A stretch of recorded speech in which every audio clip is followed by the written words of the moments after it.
Hey, everybody. Welcome to the Faith Church Podcast. I am your host, Jay Williams. And I'm going to have to start that over. You gulped right when I started.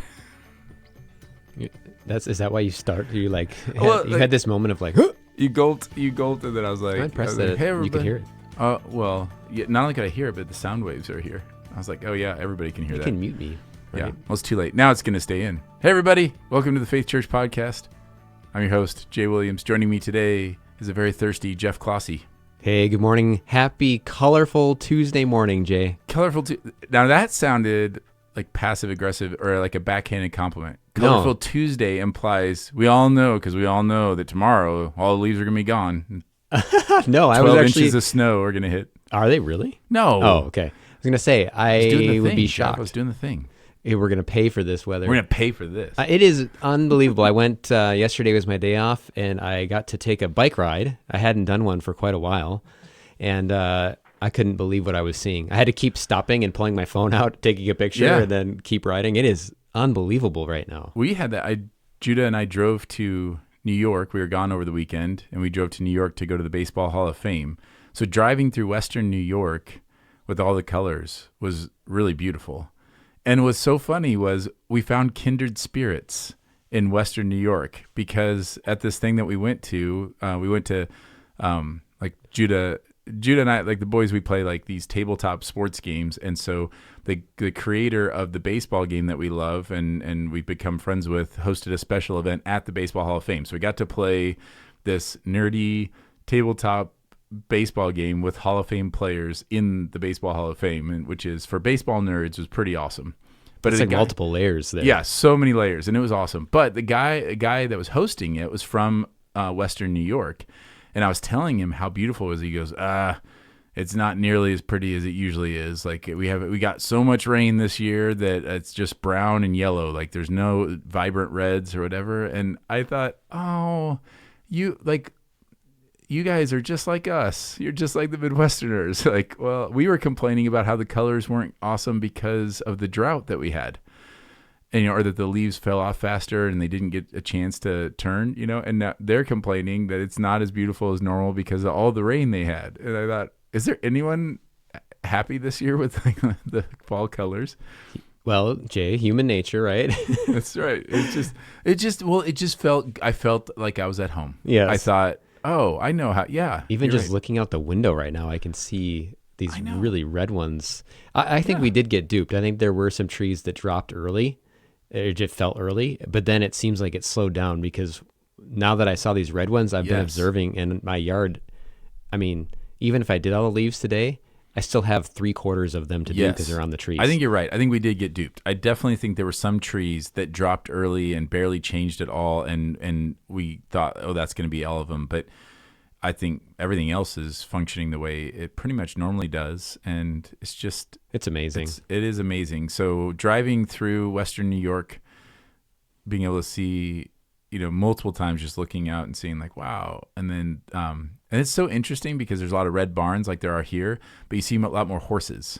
So there's so many equestrian types. So you're just like driving along and there'll be this river. It's just super scenic river with a red barn and all these horses out in the pasture and all the fall colors behind them. And I thought, yeah, this is beautiful. It's like how I feel driving through Wisconsin and you see all the red barns on the hillsides and all the colors and then cows. I mean, Moo. Yeah. I mean, the horses are maybe a little more majestic than the cows, but cows are still awesome. They are. They're very important. They are very important. Speaking of important, your sermon this weekend was very important for all of us. I thought it was really great. See, more transitions. I like that. Does it take away how smooth the transition is when you point out how smooth the transition is? That was for Robbie. Maybe. I'm literally reading Robbie's mind. If Robbie's listening to this podcast, he knows I just read his mind. And now we have to retransition. Retransition. But you mentioned how important this was, which I thought was quite bold of you to say, hey, this sermon I'm about to preach is really important.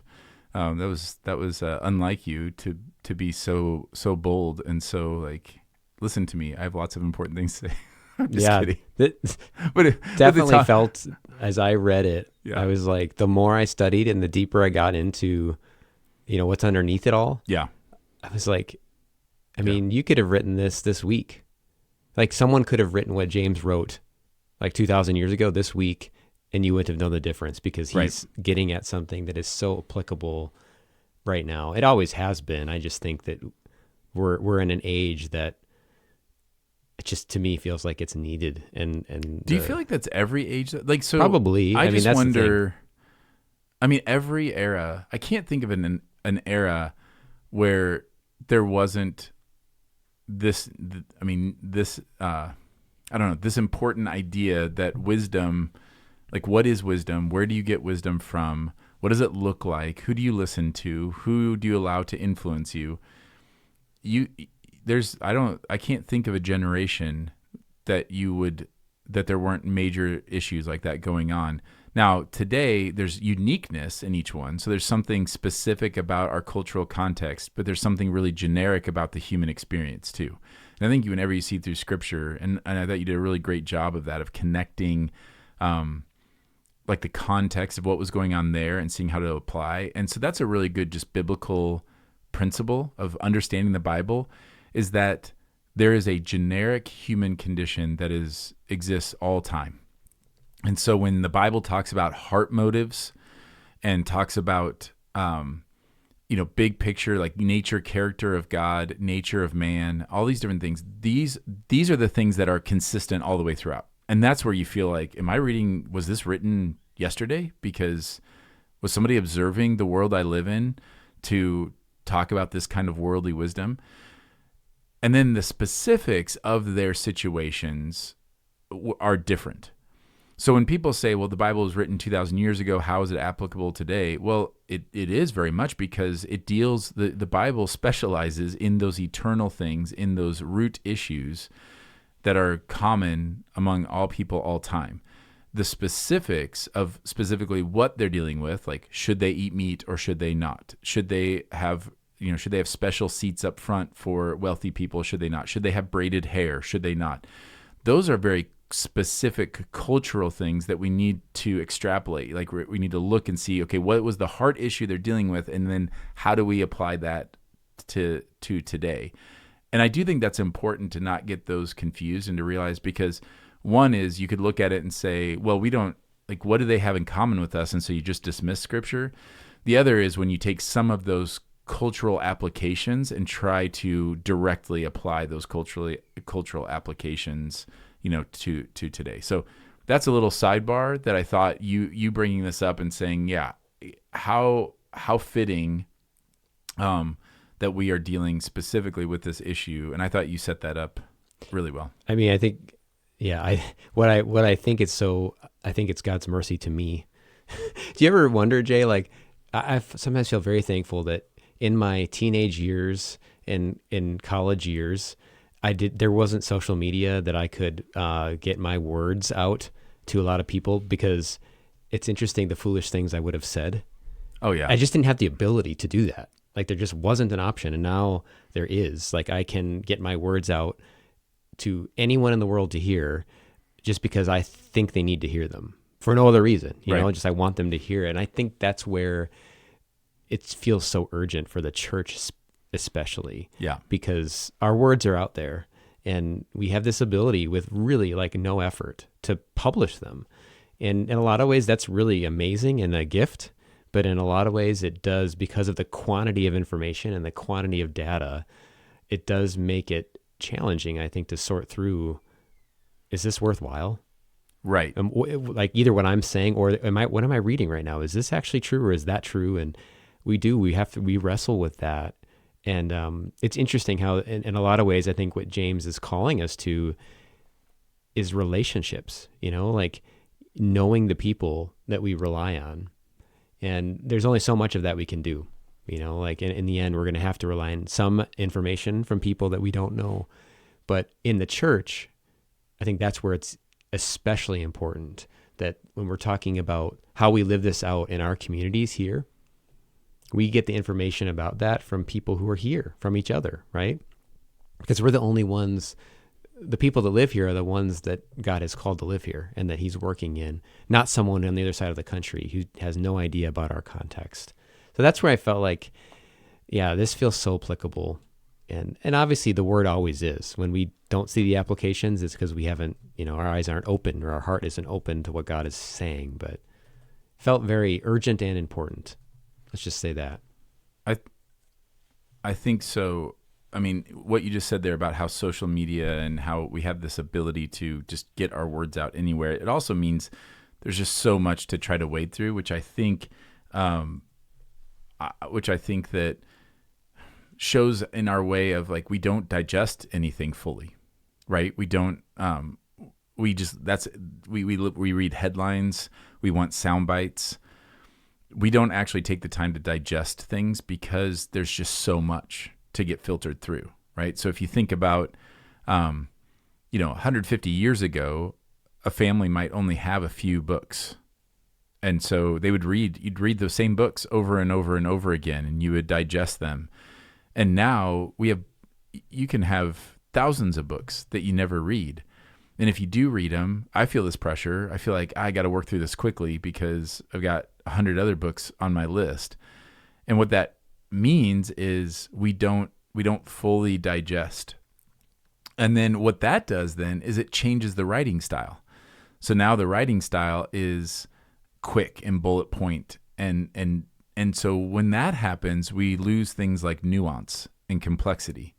And so we don't give time for somebody to express and to kind of explain the complexities. It's just like, okay, here's the takeaway. I just have to give you the takeaway because you're not going to read anything else. You're not going to listen to anything else. And so then it becomes this very black and white, oversimplified world. And I think that's where like wisdom, that's why it's such a challenge to recognize and understand true wisdom, because what we are trained in our culture to do is to look for emphatic, black and white, simple statements. And we're drawn to that. We're drawn to it because it's easy to digest. It's easy to feel good about my position in that. I don't have to spend time trying to understand complexities. I don't want to understand complexities. I just want the answer. And so we give audience to the people who are willing to just give you the answer. And when you look at the Gospels, you realize that is the opposite of what Jesus does. Jesus hardly ever speaks simplistically. It's always complicated. It still always makes me laugh when you read that when the disciples say to Jesus, "Why do you speak in parables?" And he says, "I speak in parables so because if I didn't, they would understand." Like it's like, and that's even complex. Right. So it's layered. And so that all just leads to this cultural moment that we're in, and how critical, and I think you did a really good job, that critical nature of, man, we got to make sure that we recognize wisdom. And so first, one thing that stuck out to me was just recognizing what is wisdom? What is wisdom? Like we just don't even have a good definition, much like with faith.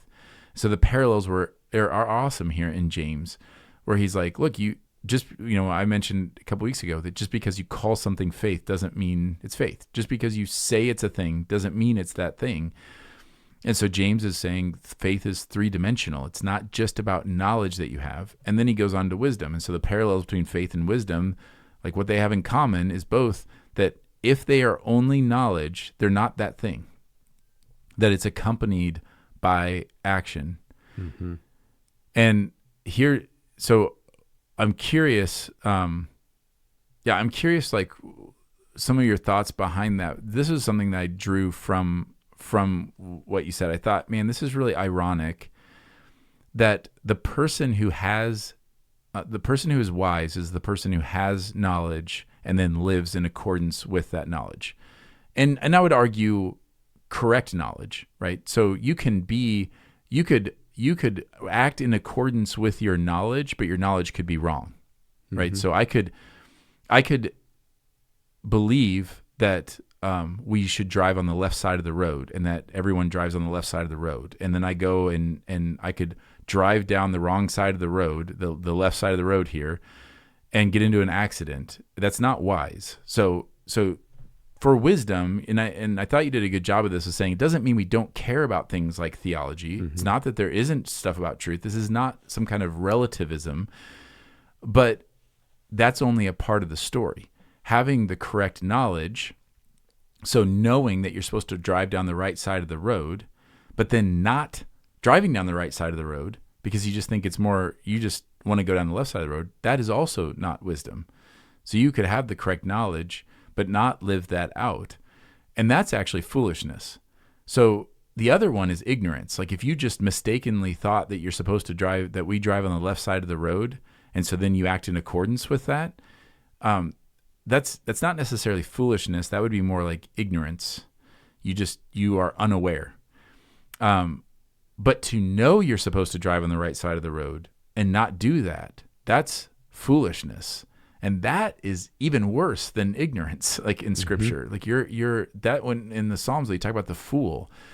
The fool, like, isn't able to understand that, oh, this knowledge I have acts in accordance, like it should be lived out.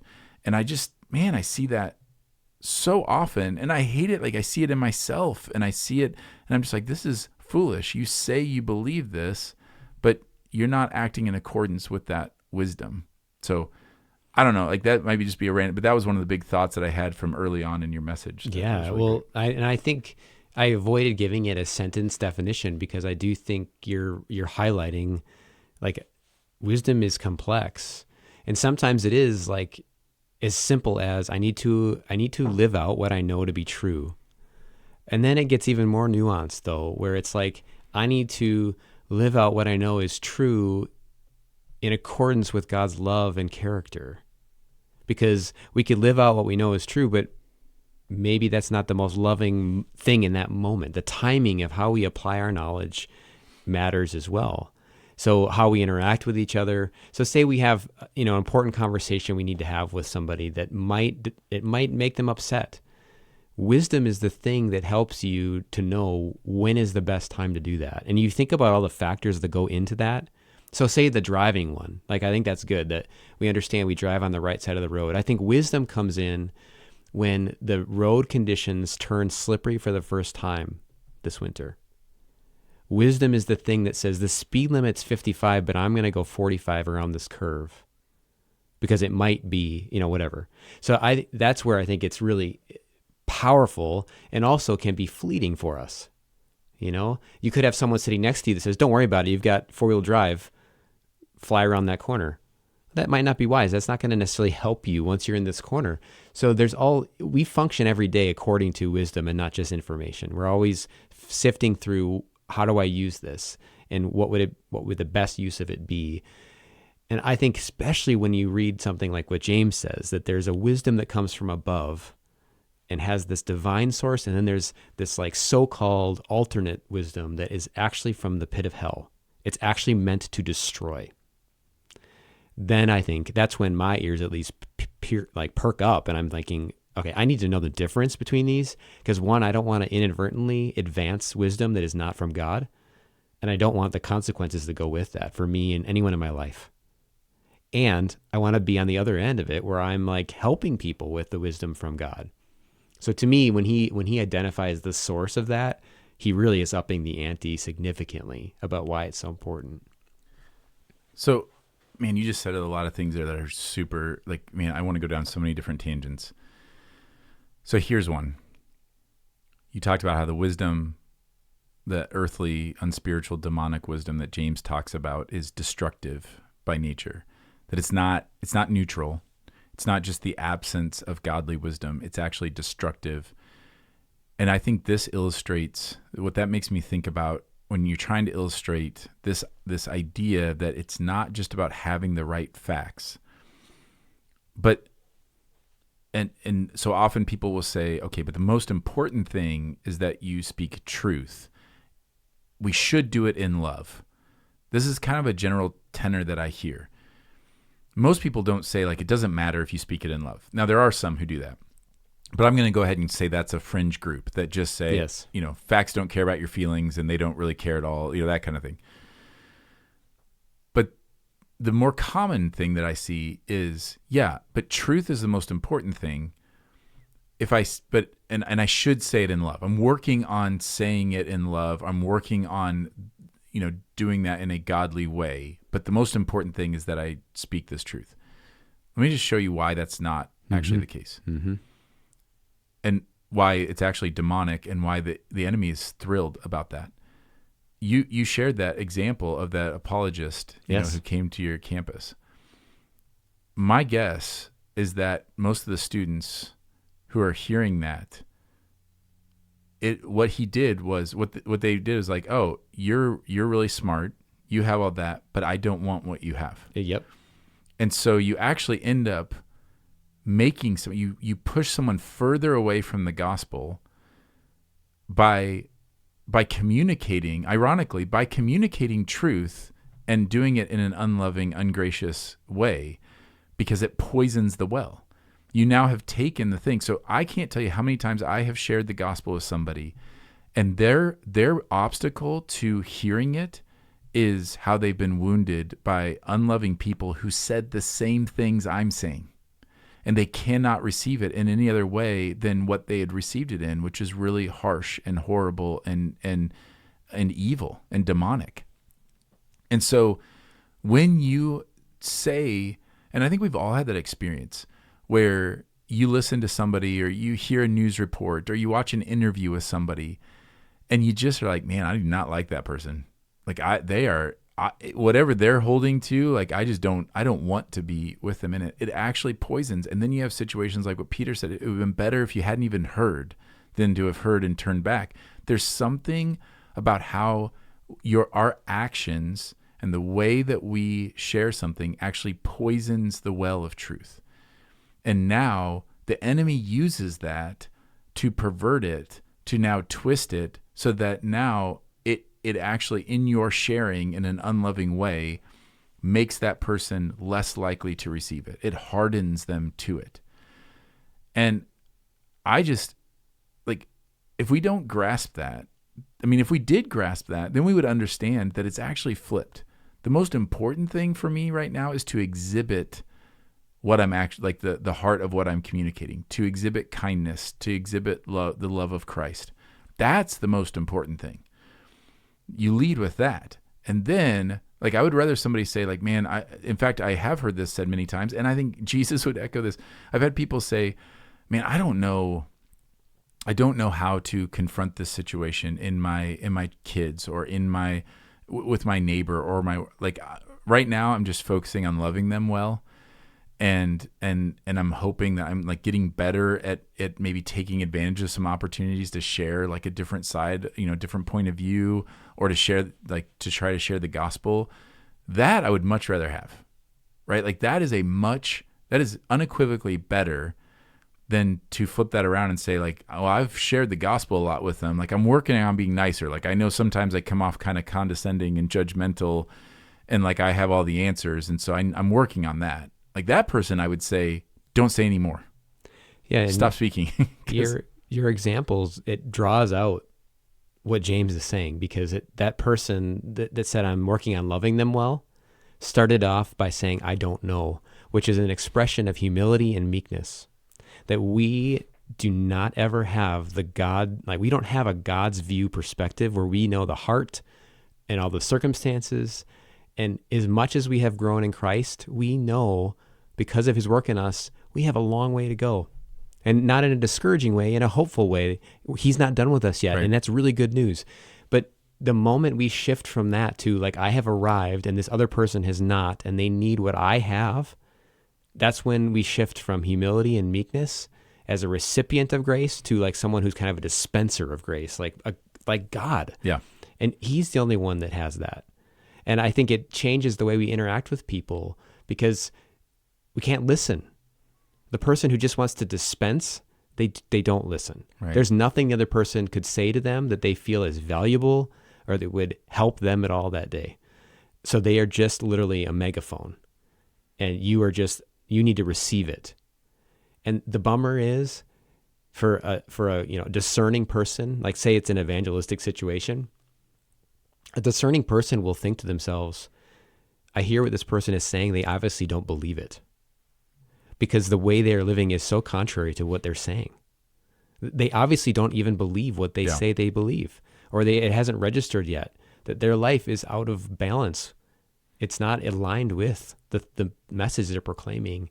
And that to me is so sad. And that's an evangelistic situation, but most of our interactions with people, they happen in these mundane moments that are quick, in the register, like checkout line, out to eat, driving, filling up with gas. And that's where our wisdom from above matters too. Even when you're not having a long conversation with someone, we can still exhibit the fruit of the Spirit. And I didn't have time to go into this, but it's interesting if you compare James's list of 7 characteristics to Paul's in Galatians, they're actually very similar. Mm-hmm. And so James uses the word wisdom from above, and Paul's using fruit of the Spirit, and that's the same. They're talking about the same thing, the same source of these character traits and qualities. But anyways, I just wanted to highlight, starting off a situation with I don't know, and even if it's I don't know fully, or I'm blind to some things that I don't realize, that changes the dynamic in our own hearts so quickly. And that doesn't mean that we don't go in with confidence, because we are confident that God does know. We're confident that he knows exactly what needs to happen, even when we don't necessarily. I think it just changes the way we are with people. It does. And all that comes back to the idea of what's the beginning of wisdom? It's the fear of the Lord. Yes. So the very root, step 1 in this is I'm not God. And once we take upon ourselves the position of God, that we think we fully understand, that we think we understand everybody's motives or why they think that, why it's wrong. And then it's not just about one thing. Like you said, we can go on the internet. And I always cringe when somebody says, well, just do the research. And I'm thinking, how in the world do you, I can find whatever you want, whatever fringe idea you think is out there, I can find you 10 articles that if you just read those and that's all you read, you're going to end up with that conclusion.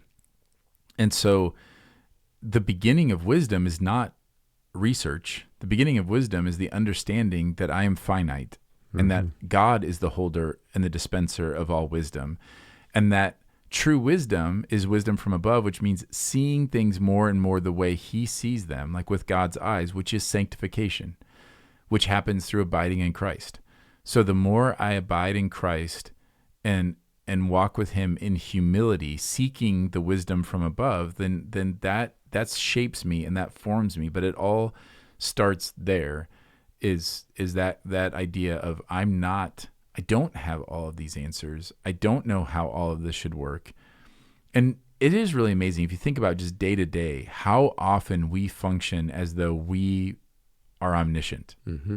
How often we function. I mean, if you've ever walked into a business and thought, well, this is silly that they do it this way. They should do it this other way. Why don't they just do it this other way? Then you're guilty of this, which means me. I've totally gone into a coffee shop or whatever and been why do you have all those people back there? You should do it this way. And the thing is, I could be right. I could be wrong, because one thing's for sure, I'm not omniscient. Neither are they. But they probably know better than I do about, whatever their staffing issues are, or who has what abilities, or how things should flow. So that humility is important. You also said something there about timing, which I thought was interesting. There's another offshoot of this, that not only do I have to acknowledge that God is God and I am not, but then there's also an act of dying to myself. And immediately when you said the wisdom would be knowing when and how to bring this up, well, that requires actually dying to yourself and denying your own flesh.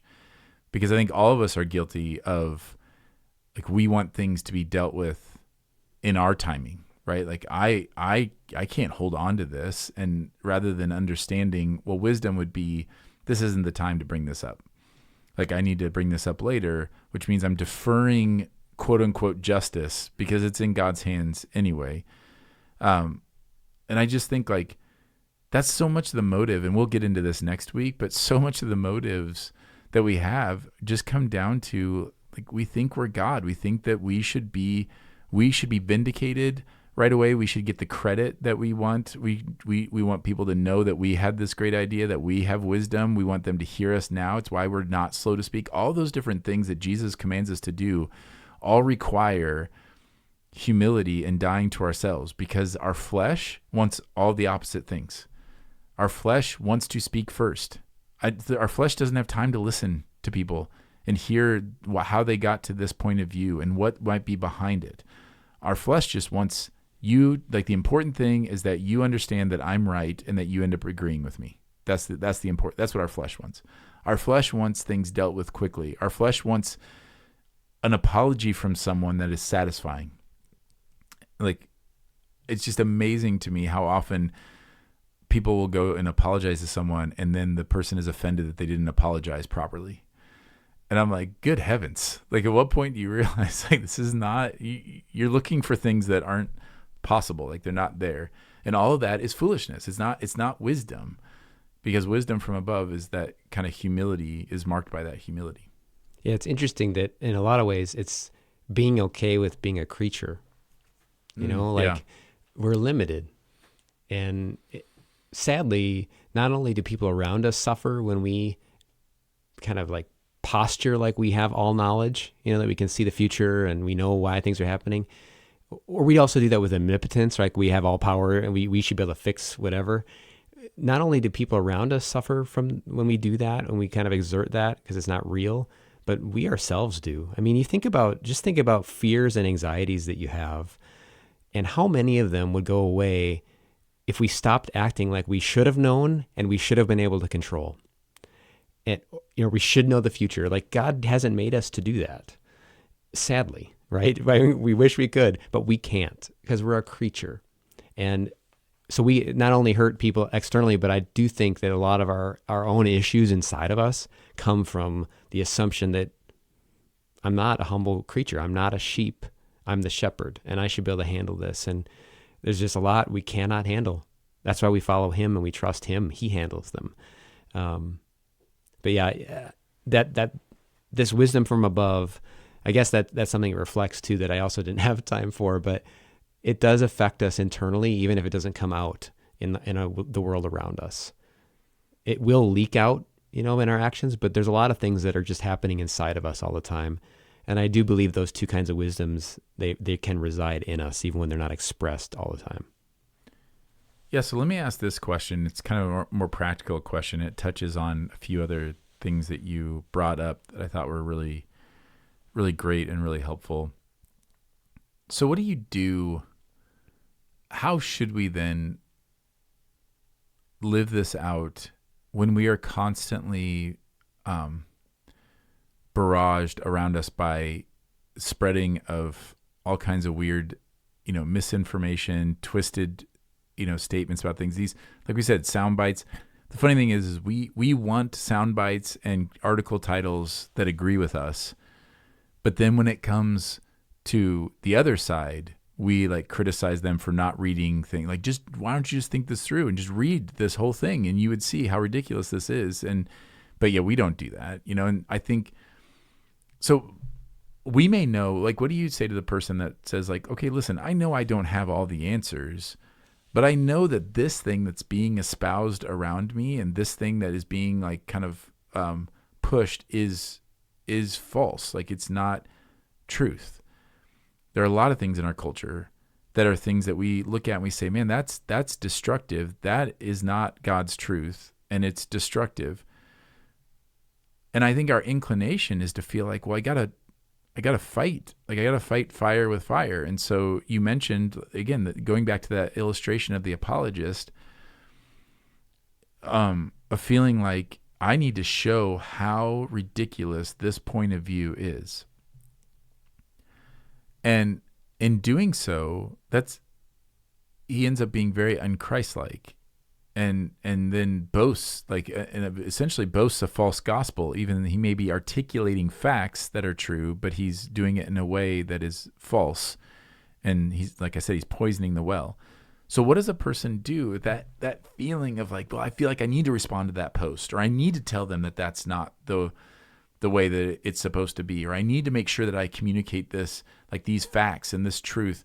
And so if I don't, like, for example, if I act with humility and I'm slow to speak, then it's going to look like the other person won that argument. Like, it looks like I don't have an answer. You know, someone one time when I was not quick to speak, they took that as the kill shot of like, see, you don't have a response to that. Yep. And I'm sitting there thinking, well, I have a lot of responses to that. I'm just trying to calculate the wisdom of, is the issue that you're bringing up actually the issue? And is that really helpful to go down this rabbit trail about whatever this issue is? So what do you do in that situation where you're saying, like, I want to do this, but how do I do that in a world that is so rapid fire, so many posts? Like, how do we not like fight fire with fire? How do we not stoop to that level or whatever? Like, what do we do? Well, part of it, I think, is slow down. Like the rapid fire nature of communication is not usually helpful unless we're in an emergency situation. There's a building on fire. We need to get the word out fast. Usually, and other exceptions, there's not a rule, but usually if we wait before we send a message, the outcome will be better than if we just kind of go off of our gut. And that might be really too obvious. I'll just give you an illustration of, people probably know by now listening to this podcast that I like Dallas Willard. His writings have been very helpful to me, his faith in Jesus. And there's a story that John Ortberg told about Dallas. He was a philosophy professor at USC, so big university in California. And apparently he was having an exchange with a student, like an undergrad student, as he was the professor of the class. And the student was trying to undermine something that he had said. And the student got his last point in, and Dallas saw what time it was, and he said, okay, well, class is over. We'll pick this up another time. And afterwards, people were pretty upset that he did not settle the score. And his response was like to get one more comment, right, to clarify, because he could have. But he said, I'm practicing the discipline of not getting the last word. And I just want to say that story because I'd never heard anyone say that before. And I think that's really profound. If you think about practicing the spiritual discipline of not getting the last word, what you have to replace that with. So if you're not going to get the last word, what do you do with the energy that you were going to expend making your point? Well, one, you begin praying for the person.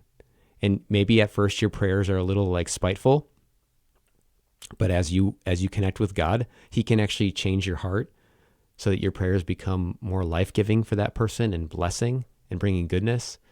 And you have to trust that he is sovereign and that he can take care of this person. It's not your job. Again, I think this is a way of being a creature and not acting like we're the creator.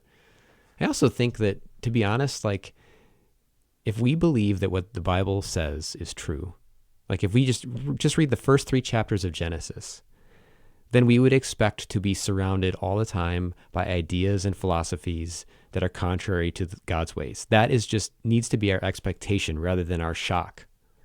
So we are always going to be in this world surrounded by things that aren't true. That's just part of the way the world is right now. I think just knowing that should help us to know we don't need to freak out. We don't need to panic. We can keep trusting him as God's people have for centuries, right? And for millennia. And I do think that's part of it. We just feel like this intense pressure, and I get it. A lot of times it's coming from a place of wanting to help. But honestly, like our rapid fire exchanges, they rarely help. In fact, they make it worse because it's really hard to love in a hurry. Like how do you do that? Love takes time and it takes relationship and connection. That's the other thing right now. It is very easy to interact with people that we don't know and will never know. Like we do this online, right? And that's just a risk. I think if we don't know the person, they're not in our life, it might not be worth it. Like it might not be worth the energy because there are going to be people around you who you could spend time with relationally, and expending energy that way. Which you pointed that out of like, you don't know. And like, even with Dallas Willard, now you're relying on the testimony of other people. And yes, so that's a little more valuable. Like, we should care. What is this person's character or nature like? And what do people consistently say? And when I look back and, when we see people who have kind of fallen, and like, when you look back, like, people were giving the testimony about it. It's just, we didn't care, like as a culture, we don't care. because at the time we're getting what we want. They're saying, because we want to identify with the person who has the mic drop moment or who can win the argument. Because my guess is there were probably people at that campus ministry event who were thrilled that he mocked and belittled and everything. They felt vindicated by that, and they wanted to identify with that. I think that idea of, but slowing down and being mindful of that. I love that when you said that, the last word illustration, like be mindful of people who every time they share a story, they are the hero of that story, and they delivered the knockout punch. When I look back on the apologists who have stood the test of time and the ones who haven't, one of the things I'm struck by is the ones who haven't. Their stories are always they are the hero. They delivered the knockout punch. They had the thing that was unanswerable. And we don't know, the accounts of the gospel, the gospel writers, they write what they write about these accounts. But one thing's for sure, Jesus, even if he did have the last word, you never get the feeling that it was delivered with some kind of smugness or gotcha. It's always grief. Like, even if there's emotion in it, there's grief. It's like, when he says to the Pharisees, like, you search the scriptures because you think that in them you'll have eternal life, but you don't realize, like, they're pointing to me. Like, and like, I'm right in front of you and you don't see me. That wasn't like some kind of twist, like smug little mic drop moment. That is a grief of, like, you're missing it. And I don't want you to miss it. And that's a very different, kind of posture. But you also, so with that, I think you're the idea of slowing down, the discipline of not needing to have the last word, that connects to another story you shared that I thought was awesome, where that campus ministry leader said, I don't think I need to have an opinion on that. And I so related to you. I remember when I was younger, in ministry, and looking to those older people to be like, you perfectly captured like my motivations many times when I've gone to them. Cause like, I want you to side with me so that I'm right. Mm-hmm. And I just think about how many times people tried to get Jesus to give the soundbite that would vindicate them. And he didn't. Like, imagine Jesus walking through, like, on earth. Jesus didn't even have opinions on everything. He had knowledge about everything and wisdom. Like, he knew. It wasn't even an opinion. He knew. And yet he rarely shares, like, the percentage of things he actually shares on is so small, even when people are quibbling. And when people are quibbling over little things, he often redirects it and says, like, the fact that you're fighting over this is the problem. Like, he could give the ultimate mic drop all the time if he wanted to, but that's not his motivation. So I think that in that, the idea of slowing down, the idea of not needing to get in the last word, because that all connects to the aim in all of these situations should not be to fix someone's faulty thinking. Because when we get into that kind of mode, we are definitely in God territory, because only God can change hearts and minds. What we want to offer, like, it is very good. I think there's some practical things we can do. Like, when it is time to speak, we can, with humility, share a different point of view. We can be winsome in how we communicate that, so that we're not putting up obstacles that don't need to be there. Like I've said before, the gospel has the potential to be offensive in and of itself. You don't need to be a jerk on top of it.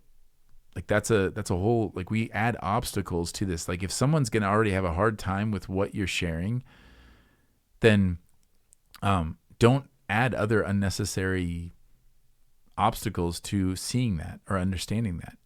Much better to, like, smooth that path to it. So at least you're kind of ushering them to that and letting them see clearly. But But often we face these things as though like we feel like our job is to fix it, which actually communicates something that a faulty belief about God. Because if we really think about it, I think a lot of times we feel like we've got to say something, we've got to do something. Well, what does that communicate? That communicates that we think God's kind of asleep at the wheel. Like God, like if you're not going to do something about this, then I am. Which anyone who's married and has kids has probably had those moments with their spouse where you're like listening to something, watching something, being like, listen, if you're not gonna address that, like I will jump in and address it. Or at work or wherever where you feel like are you not doing something? We got to know that God is always he's very mindful and very aware, and people spreading misinformation is nothing new. This has been going on since the garden, and that our response, it really means believing that Jesus knew what he was talking about when he's basically saying over and over and over again, this is how the world functions. The world's always going to function this way. Not so with you. You don't function the way the world functions. And at times that's going to look like you lose. You're going to, at times they will hate you. They will not understand you. They will persecute you. They will think you're foolish. They will think all these things. That's just a reality. But you continue to man your post, continue to walk this path, continue to follow me and abide in me. And one day I will make all these things right. And the question is just, do we believe him? If we do, then we will love our enemies and pray for those who persecute us. We will be able to, that's such a powerful example of Dallas Willard. I do not know too many people who would have the power and the right and the position to be able to have the last word, and not even in a combative way, and yet not do that. Yeah. That's an incredible humility and trust in what God is doing. It strikes me too that, the cross was the moment that looked like to everyone watching the moment of the greatest defeat, the greatest point of weakness, the greatest failure, right, of this Messiah, Jesus. And actually what was going on was the greatest victory. And I do think that if we can, the more our heart is being shaped in that cruciform pattern, that to die is to gain, to lay down your life, is the way of life. I think that it's too obvious to us. I think in some ways we get numb to it because we know it, those who've been in the church for a while, but he shows us how to do this in his life, obviously the way Jesus interacted and lived, but then really when he went to the cross, it's the ultimate display. Did he have the last word in that moment? It looks like they won, right? It looks like his opponents are like, they're the ones who have power over him, but he knows. He's trusting in his Father, and he knows what he's going to do. To me, that is our model. It's the model for all of our life, all of our thinking, and our heart is that cruciform pattern. And look at Peter in the garden. What a great example of Jesus, if we don't fight for you, they're going to take you and they're going to kill you. Yes. And he was right. What they were afraid of could happen is exactly what happened, which is so interesting. And that's why often, and one thing that I've consistently tried to say to myself and to others, for example, when you look at the culture and people start to panic about what's going on in the culture and the direction it's going and, whatever is being taught or believed or whatever, I'll often ask myself and others, what are you afraid of? And usually somebody will say, well, if this happens, then this will happen. And then, I remember, years ago, that was like prayer in schools. They're trying to ban prayer in schools. And well, but what is actually going on? And what if that does happen? What are you afraid of? Well, I'm afraid then, God won't be there. Okay. Do you really think that they can kick God out of the schools? Is that even a thing? Does that even getting at what are you really afraid of? So what if that happens? What if that does happen? I've gone in, a lot of us have the experience of going in for medical testing and going okay, but what if that happens? What am I afraid of? And then realizing that even what I'm afraid of is absolutely dwarfed by the greatness of God and his kindness and his mercy, it just overwhelms it. And so just acknowledging like, okay, well, what if that does happen? What are you actually afraid of? And then, okay. So if Peter could have really articulated that to Jesus and said, Jesus saying like, well, what are you afraid of, Peter? And Peter would say, well, I'm afraid you're going to get arrested and they're going to kill you. And imagine Jesus saying to him, okay, and what if that happens? Well, then everything that you've done, like, is lost. Is it? We just can't imagine. So if it's true in the garden, where Peter is 100% right, his fears are all justified, that is exactly what is going to happen. And yet, it paves the way for the greatest victory the world has ever known.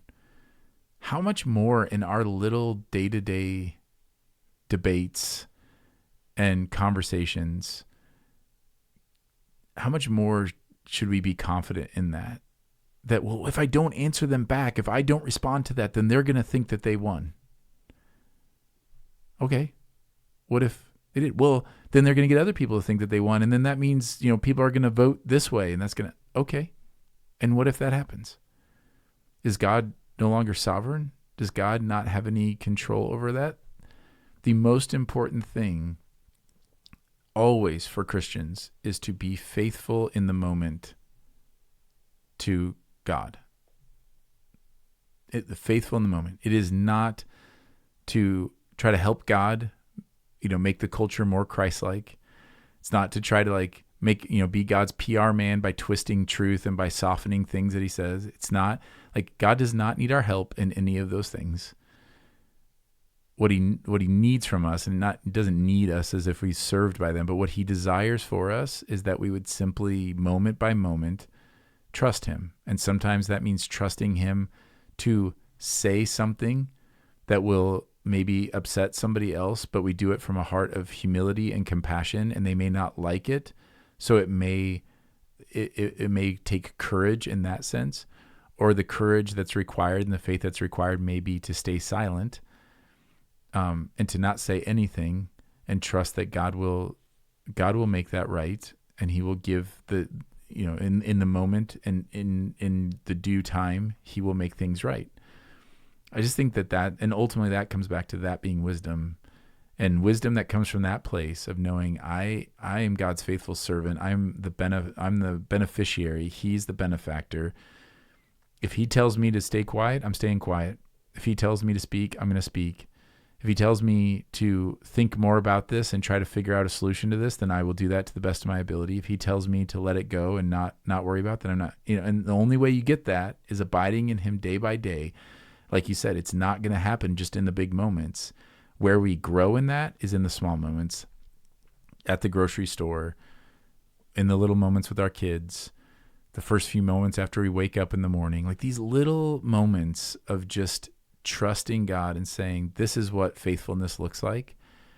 And doing that is so much more important than most of the things that we think are a really big deal. Mm-hmm. Yeah, 100% agree. It's a walk of faith and trust and daily dependence. And I said this in the sermon, but I want to just say it again. It starts with asking him to help you do that. And all of us are in a position where we can ask him, no matter how much we've grown or no matter where we've been. We all need help. And then we look for the ways that he provides. And I think, if you heard that sermon, really any of these 3 weeks, Jay's going to continue on with this thought from James, this section, but you might feel like, man, I have this way in my heart that I've just been struggling with for a long time, and I cannot seem to shake it. It just dominates me, and then it comes out in my actions in ways that really hurt other people. We would love to walk with you in that. A lot of the time, it really requires another person for you to reveal that to another person, and then they can walk with you and help you figure out what is the next step with God. Who is God in the middle of this, and how does that change your future? Because it does. He's the author and perfecter of our faith. He is faithful to do it, and he wants it more than we want it. He wants it. So we can be confident of that as we walk in this. So I do hope, what people left with and this week have in their mind is that we have every reason to hope and every reason to be the most thankful people in the world, that he has, by his grace, invited us into this walk of wisdom that we could have never come up with on our own. We're recipients of it every day. It's amazing. It really is. And that's, I think, that last piece that you mentioned about kingdom, like about us as being kingdom people and functioning in a different way.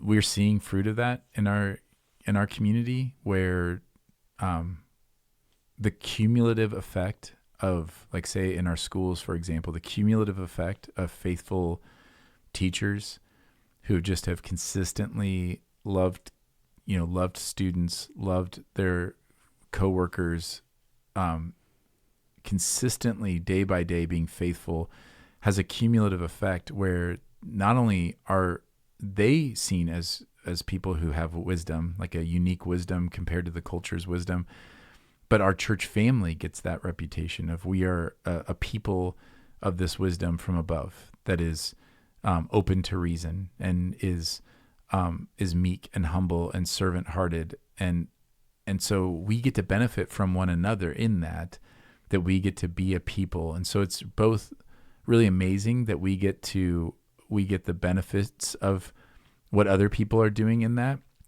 but also the weight of responsibility that it's exciting because it means that your interaction at a grocery store matters, because it's a building block, it's a piece, it's painting this picture, and you may be responsible for just coloring this very small little piece of this corner, and you may think like, well, what's the big deal about that? Well, when you zoom out, the picture is more vibrant and it's really incredible. And so I don't know, that's a rambly way of saying, like, when you kind of, it was early in the sermon, cast that vision for us being a people who exhibit this wisdom that's from above. That's a really powerful testimony. It's glorifying to God, and it is so freeing and so joyful to be a part of that community that functions in that way. So we want to do that together. These are not individual charges for individual people. We would continue to harp on this idea that Christianity is a team sport. We are in this together. We actually impact and affect one another far more than we realize, and we are meant to be connected in the family. So let us know, like, if you don't have that, then we want you to experience that. And you just let us know. Email us at connect@faithpeshtigo.com. Talk to us on a Sunday. And we want to be able to walk with you through that.